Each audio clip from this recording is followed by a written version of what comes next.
யார் அல்லாஹ்வுக்கு உண்மையா இருக்கா, யார் பொய்யர்களா இருக்கா அல்லாஹ்வுக்கு தெரியும். இருந்தாலும் அல்லாஹ் சோதிச்சால நிரூபிக்க நாடுவான்.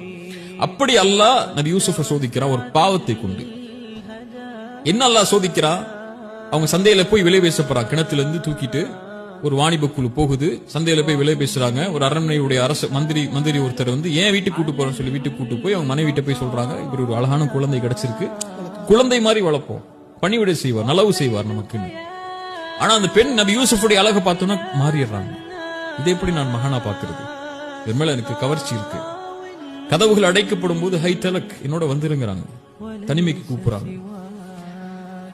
ஒரு மிகப்பெரிய பாவம் நபி யூசுப் அலைஹிஸ்ஸலாமுக்கு முன்னாடி வருது. அந்த சோதனையிலிருந்து நபி யூசுப் வெற்றி பெறணும், நோக்கத்தை நோக்கி போகணும்னா அந்த பாவத்திலிருந்து தப்பிச்சு போகணும். ஷைத்தான் இழுக்கிறான், அல்லாஹ் சோதிக்கிறான். என்ன செய்யறது? கால மஅதல்லாஹ், வெற்றி பெறணும் அவங்க. கால மஅதல்லாஹ், அல்லாஹ் போதும், அல்லாஹ் என்ன பாதுகாக்கட்டும். உன் கணவர் என் எஜமானர் என்ன கண்ணியமா வச்சிருக்காரு, நான் போய் எப்படி உனக்கு இப்படி ஒரு துரோகத்தை செய்ய முடியும்? பெண்ணே, நான் உன்னை தாய் மாதிரி பாக்குறேன். எந்த இருள் இருந்தாலும் எந்த கதவுகள் அடைக்கப்பட்டிருந்தாலும் ரப்பு என்ன பாக்குறான்.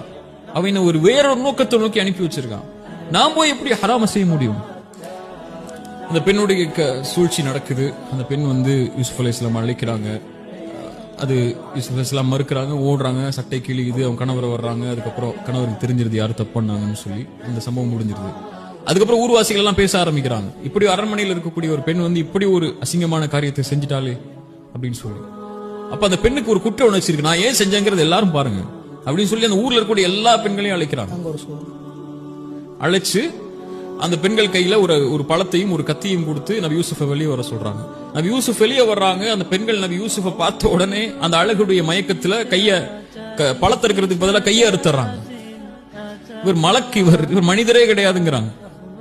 அப்பதான் புரியுது, இந்த அழகுதான் அந்த பெண்ணை வந்து கவர்ச்சிக்கு உள்ளாக்குச்சு. இப்ப இந்த அழகுனாலதான் நபி யூசுஃபுடைய அழகுல மயங்கிதான் அந்த பெண் போனாங்கன்னு சொல்லி அந்த பெண் மேல இரக்கம் கொண்டு நபி யூசுஃபை நிர்பந்திக்கிறாங்க.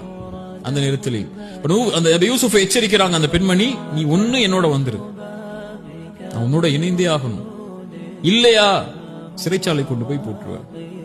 ரெண்டு தேர்ந்தெடுப்ப அல்லாஹ் வைக்கிறான். இது எல்லாருக்கும் அல்லாஹ் வாழ்க்கையில கொண்டு வருவான் ஒரு விஷயத்தை கொடுக்கிறதுக்கு. யூசுப் அலைஹிஸ்ஸலாம் அல்லாஹ் அழைக்கிறாங்க. குர்ஆன்ல சொல்றாரு, யா அல்லாஹ் இந்த எல்லாரும் எதுஉனனினா ஜமஅ, எல்லாரும் சேர்ந்து என்ன அழைக்கிறாங்க உன்னுடைய கட்டளைக்கு மாறு செய்யறதுக்கு. ஆனா இதை விட எனக்கு சிறைச்சாலை மேலானது.